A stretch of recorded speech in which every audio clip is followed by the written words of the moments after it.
Christian looked at Alex, who was leaning over his computer, and smiled, calling him. "Alex, let's go to lunch. Everyone went on break." "Or are you trying to impress Mr. Eisenberger? Do you think our boss will give you a bonus for this?" Alex did not react to Christian's words. He was completely absorbed in his work, and only came to his senses when Christian hit him on the shoulder and said, "Hey, are you on hunger strike?" "What?" exclaimed Alex, not understanding anything. "Are you going to lunch?" Christian repeated it with a laugh. "Listen, people like you used to be called bookworms, and you seem to be a computer worm." "Is that like a virus?" Alex smiled, then stood up and enjoyed stretching. "Oh, I'm so stiff." "You need a woman," said Christian, heading out of the office with his friend. "She would give you a massage, and wouldn't let you work." "I already had a woman," Alex said, waving his hand. "I'm fed up with that. I don't want to think about it anymore." The friends sat down at a table in a cozy cafe and ordered the meal. "Let's talk about you instead," Alex said to Christian. "I heard you're going on vacation soon. Have you decided where to go?" "Oh," Christian frowned. "Nothing depends on me in this case. Kelly decided long ago that we would all go to her mother's village. There's nature, a river, and all that.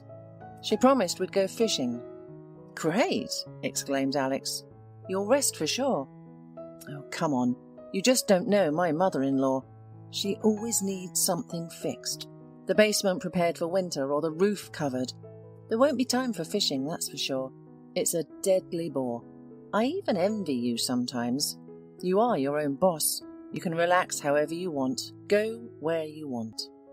"It's all relative, Christian," Alex said bitterly. "You know how I suffered with Delia, and I was glad when I divorced her. But now, I don't want to go home. No one is waiting for me there now. No one needs me.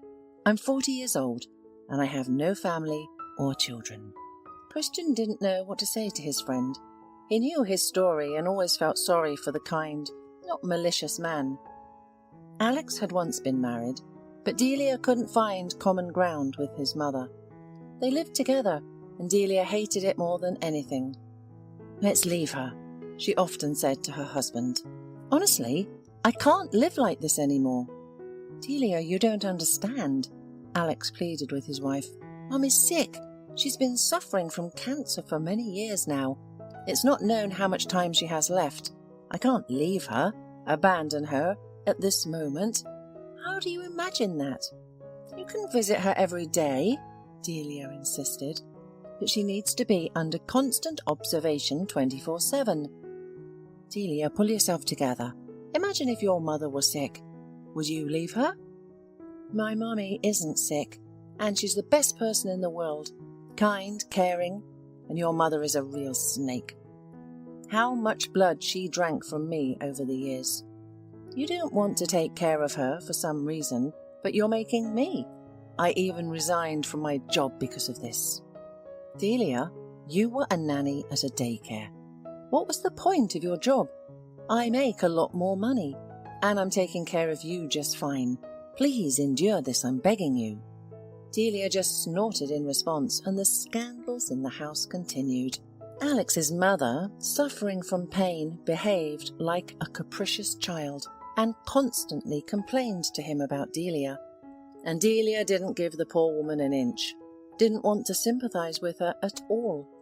They both tormented Alex because he had to tear himself apart between them, and there was no way out of it. "Oh, son, son," his mother cried, "how can I leave you alone? Delia doesn't love you at all. She only cares about herself. You and I don't matter to her at all. I can't ask her to buy me milk," and heard so many curses that I regretted asking. "I would have gone myself, but I can't." Alex comforted his mother as best he could, and then ran to the pharmacy or store to buy her what she needed. He often did this, even in the middle of the night, if his mother suddenly wanted something special. 3 years went by like this, and the day came when Alex was truly alone. Even at the funeral, Delia showed no sympathy or support. In the evening, when everyone left, she gathered her things and announced, "I'm leaving." where are you going? Alex looked at her with a tired expression. To my mum. I can't look at you. You'll stay Mummy's little boy, just like you were. But I don't care. That's not my problem anymore. I need to think about how to live and what to do. I don't understand you, Alex said, shaking his head. How can you say such a thing? She was my mother. She gave birth to me and brought me up. Why should I have abandoned? For what reason? For me. You married me, so you had to take care of me first. Instead, all the two of us did was take care of your mother. I'm tired of you and your whole rotten family life, Delia replied haughtily. Alex opened the door tiredly. Go. I won't hold you back. I'll file for divorce myself. You don't need to worry about that. Okay, just make sure you don't regret it. She left, slamming the door, and waited for 2 months for him to crawl back to her on his knees and apologize. Finally, unable to bear it any longer, Delia went to Alex's house herself. Well, haven't you thought about making up with me? Instead of answering, Alex handed her the divorce papers. So, that's how it is, Delia exclaimed. I'll never forgive you. Never. She shouted something else, but Alex had already closed the door and wasn't listening. Since then, he has been living alone, and Christian sincerely believed it was better than his married life. And suddenly, to his surprise, it turns out that Alex misses his family life. Then get married again, he advised his friend. There are plenty of women in the world. It can't be that one of them won't be yours. Well, maybe one of them will, Alex agreed, smiling. And in the evening after finishing work, he went to the parking lot and pressed the button on his key. A beautiful car immediately winked at him with slanting eyes, and Alex couldn't help but smile. He had bought it just 4 months ago and was still delighted with his purchase, like a boy. He pulled out of the parking lot and was already approaching his house when he saw a young girl trying to catch a ride. Without hesitation, Alex drove up to her and rolled down the passenger window. Where can I take you? He asked the stranger, noting to himself that she was beautiful and young. To White Daisy, she said. Get in, Alex nodded. My neighbourhood is near yours, so you could say we're going the same way. The girl flashed her even teeth and quickly sat down in the passenger seat next to Alex. But as soon as he began to move, she reached out and touched him. I don't have any money, but I can pay you back in another way. I'll do everything so great that you want to pay me yourself. Hey, slow down, beauty, Alex asked, removing her hand. Then he parked and asked, What's your name? Coco, answered the girl and smiled languidly. Come on, that can't be true. Well, I'm telling you the truth. My name is Coco. Okay, let it be. How old are you? 19. You're lying again, Alex sighed. What difference does it make to you? The girl exclaimed. Are you a vice cop? Or do you not have enough money to pay me? Think about it. If I leave right now, you'll regret it. I know how to give a man real pleasure. You'll like it. We'll have a great time together. Do your parents know what you're doing?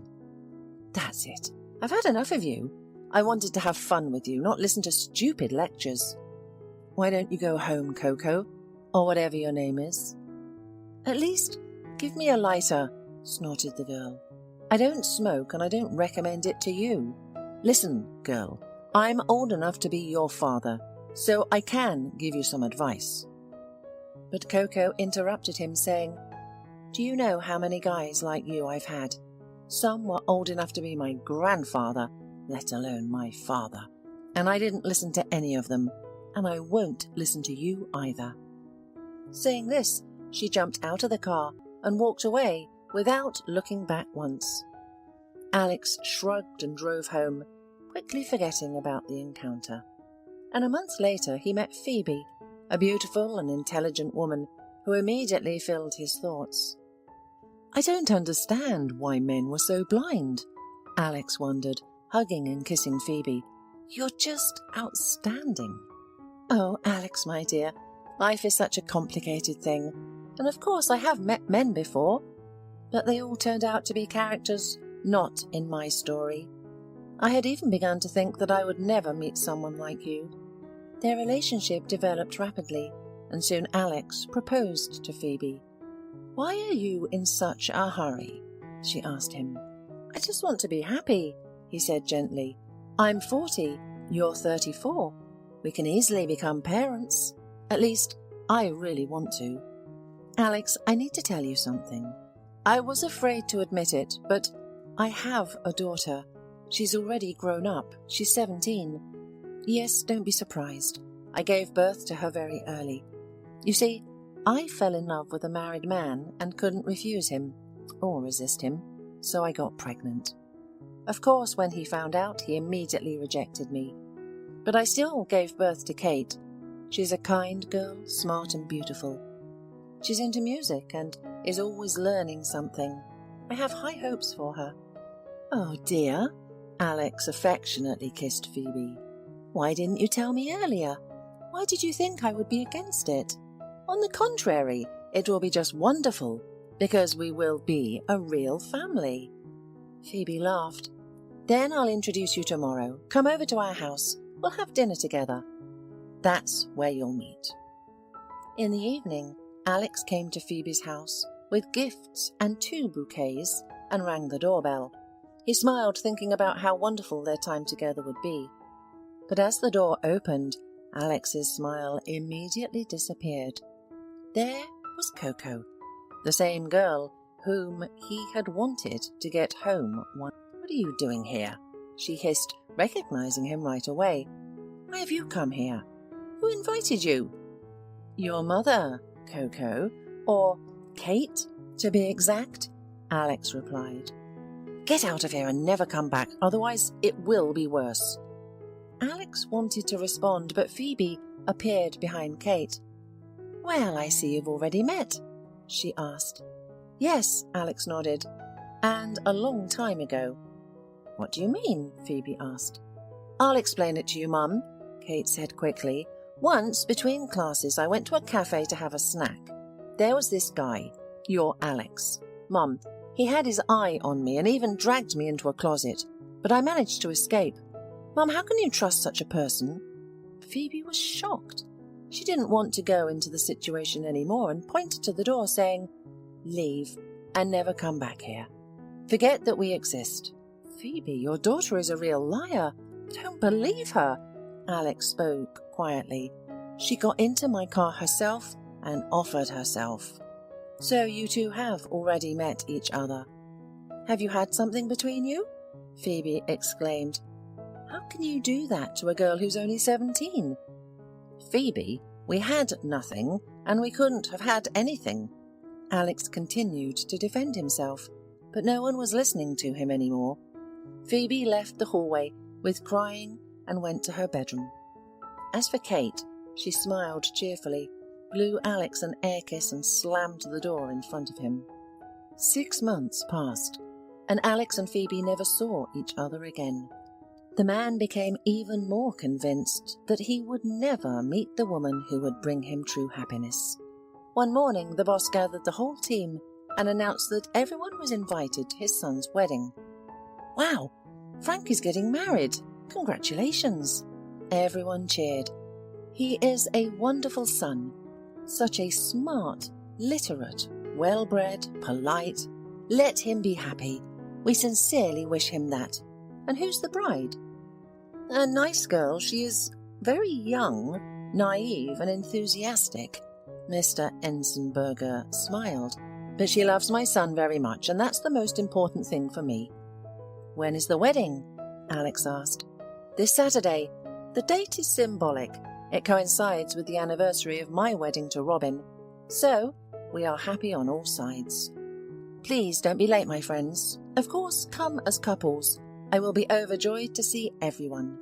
Alex, like everyone else, was about to arrive at their restaurant, but Mr. Ensenberger called him and asked for help. Alex, you don't have a lady with you, so no one will be angry with you. Please come early. The driver who was supposed to drive the bride broke his leg and is now in hospital, so we thought we would pick up the bride together and then go straight to the registration." "Okay, no problem," Alex agreed. At the appointed time, he arrived at the boss's place and put him and his wife Robin in the car. Mr. Ensenberger gave the address, and Alex looked at him in surprise. "What did you say? Repeat, please." "Don't you know the city well?" Robin laughed. "Turn on the navigator, and let's go already." Alex obediently drove onto the road, but he was only thinking about one thing. Phoebe and her daughter lived at that address that Mr. Ensenberger gave. Is Kate going to marry Mr. Ensenberger's son? But how is that possible? Frank is a quiet and smart young man. He has studied abroad. His father has great hopes for him and is preparing to hand over the company to him.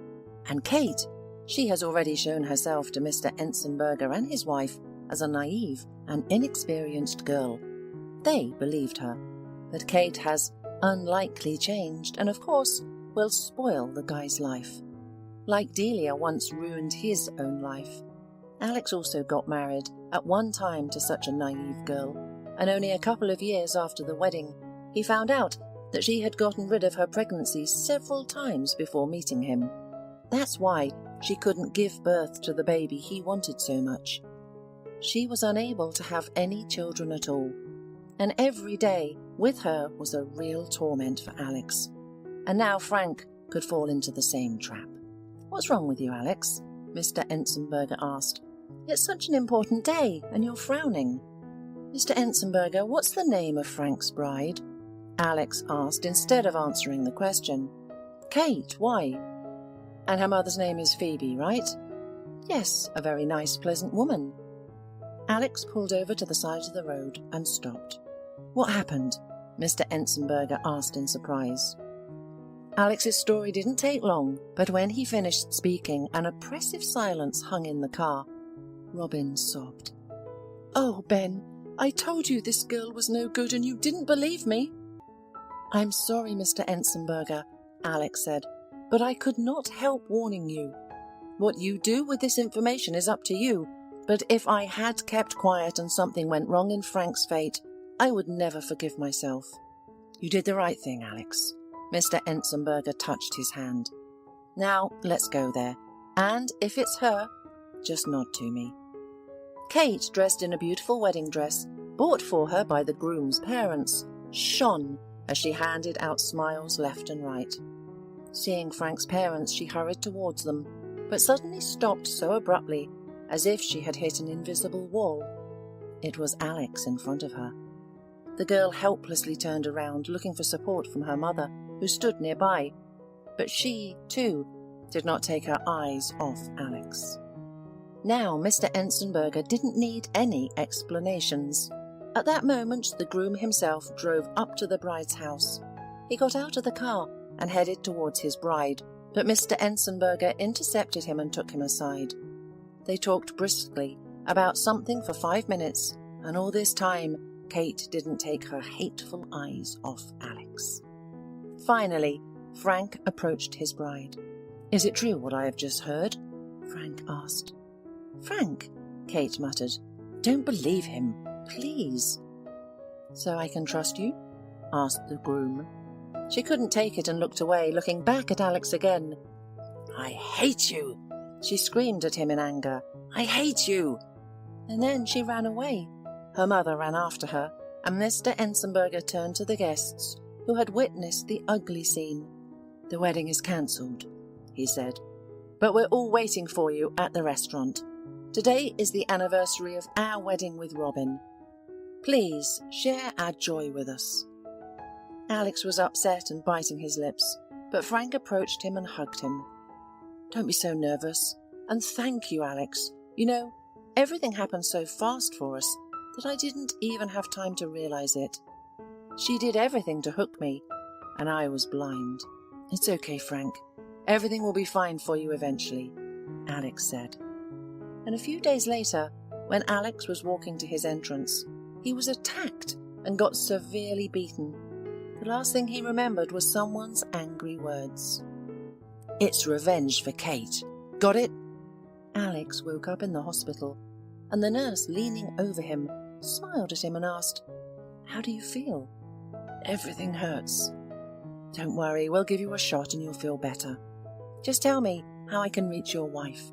"My wife? I don't have a wife. I have no one. I'm alone." "Wow." The nurse shook her head. "What's wrong with me?" asked Alex. "You were found beaten in the street. A little more, and that's it. But now you will live happily ever after, and I will dance at your wedding," said the nurse, winking at Alex. Alex smiled. "What's your name?" "My name is Joan." "I'm going to take you up on that, Joan." A year later, Joan danced with Alex at their wedding. Several years passed. Joan and Alex raised 2 charming kids and were delighted. They were also friends with Mr. Ensenberger and his family. Recently, Frank married a nice girl and was preparing to become a father. Frank thanked Alex more than once for helping him avoid a mistake. "Can you imagine, Alex, if it weren't for you, I wouldn't have met Maggie. By the way, did they find those who beat you up?" "No, Frank," Alex sighed. He often remembered what the guy said to him when he fell to the ground, and just protected his head from terrible blows. It's revenge for Kate. But he didn't tell anyone about it, and he tried to forget it himself. Once, Joan and Alex invited friends to spend time together, and while they were chatting, Joan told them about a patient named Phoebe who had come to them. Can you imagine her own daughter, Kate, beating her up with her partner? And sometimes she came to the hospital with a scandal. She always demanded money from her mother. We had to call the police. This little wretch, Kate, is so young, but she's already hit rock bottom. It seems that she and her partner are now facing a real sentence. Her mother is defending her, saying she's not guilty, and her boyfriend persuaded her. We're all just in shock, and this Phoebe still stands her ground. I feel so sorry for her. Alex, Mr. Weisenberger, and his wife exchanged glances and remained silent, and Frank hugged his wife tighter and smiled at her. Then Alex was the first to break the silence.